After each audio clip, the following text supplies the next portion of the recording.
Welcome back to the Angry Man Podcast with Jason and Greg. So, Jay, I did want you and I to get together quickly and talk a little bit about this whole situation with Shakur Stevenson. It's interesting, man, because he has mentioned on several different occasions that Kid Austin is not up to snuff, someone who he dominated in sparring, someone who is just not ready for this type of level, right? And to be quite honest with you, Jay, I think you and I have agreed with that, correct? Yeah, said it from the get-go, off jump.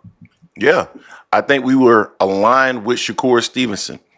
But I don't know if it's a situation where reality is now stepping in, or maybe Kid Austin and his dad, they had the right thought process behind this, and they saw something that we didn't, because Shakur is preparing like a madman, apparently. Now, don't get me wrong. As a fighter, you should give it 110% in preparation for any fight. But help me understand this, Jay.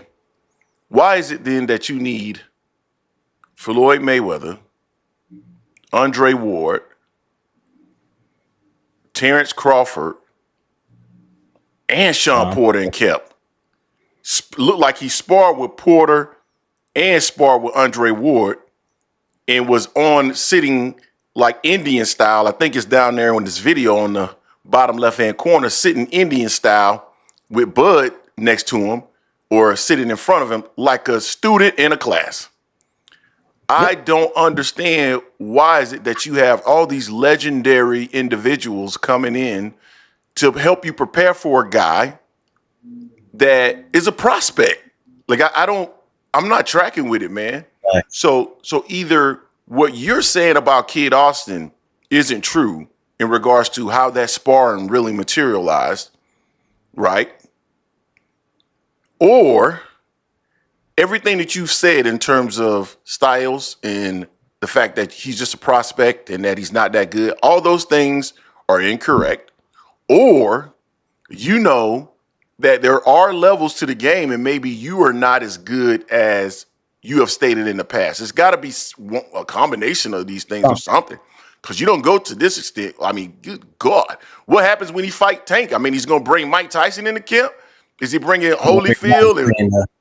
Who, huh? He going to bring Godzilla in the... I know, like, good Lord, man. Who are you bringing in the camp in the event that you fight Gervonta Davis? I mean, I don't understand. It is a lot. So it's an interesting development. Jay, I want to ask you this. Like, I want to get your thoughts, but then I want to ask you this. Is this fight closer or a more competitive fight than what we originally thought, based off of what you're seeing from Shakur Stevenson and the way he's preparing for Kid Austin? He's preparing like it's a close fight. Yeah. He's preparing for it, for sure. Yeah. He's preparing for it like Kid Austin has 35 fights and 35 knockouts, and a heavyweight and a champion for 5 years running. Not a prospect. Right. You know? So, just wild to me. It's just, I looked at Kid Austin record. This is only going to his second 12-round fight. Second 12-round fight. And his first 12-round fight, he didn't look the best at times in that fight, which is just his last fight. He's not coming off his best win. You know, he's coming off his first 12-round fight. He looked vulnerable. He looked like a prospect that needs some seasoning. You know what I'm saying? I give Kid Austin, his team, all the props in the world for taking this fight and pushing for this fight to try to go to the next level, because Shakur is a hell of a fighter. We all agreed on that. You know, his mannerisms and stuff he does outside on Twitter and everything like that annoys the heck out of us. But he's a qualified fighter. You know, I want to see him against the best. You know, Kid Austin is not there in my opinion. You know, but seeing all this stuff, you know what?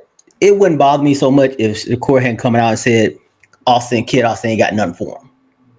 You know, and then putting out here like he's training to fight Tank or someone like that. You know, some people are like, well, he's prepping for the future. You know, he's supposed to be fighting Kid Austin and Zepeda then Tank. Nah, I don't want to hear that. Because if you're thinking about Tank or Zepeda, you ain't focusing on your current task at hand, which should be Kid Austin. You know, that's why he brought Sean Porter in. So he ain't preparing for no doggone Tank or Zepeda. He's preparing for Kid Austin. He's really taking this very, very serious, despite what he said earlier. You know, it's concerns for him. I have to agree. It has to be more concerning, at least than what he has stated, or at least alluded to, or hinted at, or whatever you want to say. Now I'm more curious about the fight. I saw some video of Kid Austin. This was, I think it was the day before yesterday, or it might have been yesterday. I'm losing track of the days. But he was on a heavy bag, and I heard his dad say something to the effect of, "We are going to beat the out of this dude." Yeah. And Austin looks big. He looks, excuse me, Jay. He looks big.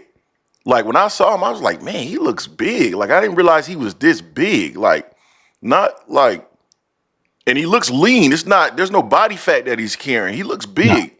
Now Yeah.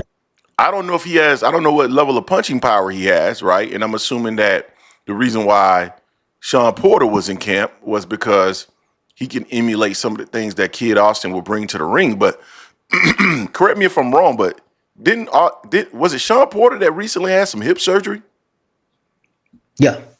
So that you ain't gonna exactly get what I mean. You'll get something that maybe can A simulate it little bit. to an Yeah. extent, but that ain't the same Sean Porter, right? So Yeah, it ain't the Sean Porter that's gonna really get up in you, to inspire and try to rough you up, kind of like Kid Austin. Although Kid Austin refutes the idea that he's like Sean Porter. He respects Sean Porter, and his dad both said like, no, we have different levels of fighting than Sean Porter did. Sean Porter pretty much had one or two gears. We have multiple levels of boxing IQ, and Sean Porter, which I kind of find disrespectful, because Floyd Scope hasn't shown anything yet. He hasn't had a chance to. He's a true prospect right now.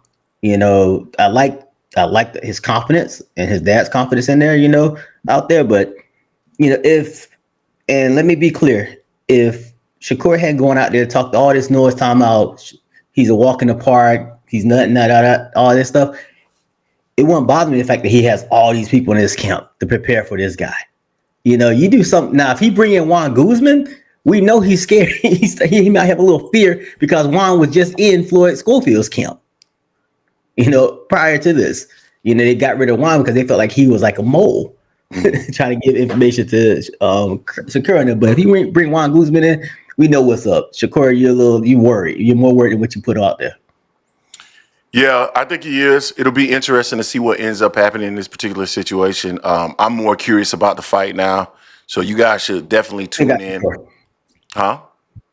I still got Shakur winning the fight. Yeah, I still got him winning the fight too. But Yeah. I just think it's more intriguing now. Now I'm wondering exactly what's going to happen. If Kid Austin brings something that maybe he did in training camp or something to that, or when they were sparring or something to that effect, where it bothers Shakur, and maybe to an extent provides a glimpse into some of the holes in Shakur's game. I mean, who knows? I doubt it, but who knows? You guys tell us what you think in the comment section in regards to this. Don't forget to hate, like, comment, and subscribe. This is the Angry Man Podcast, M Sports Media, and we are out.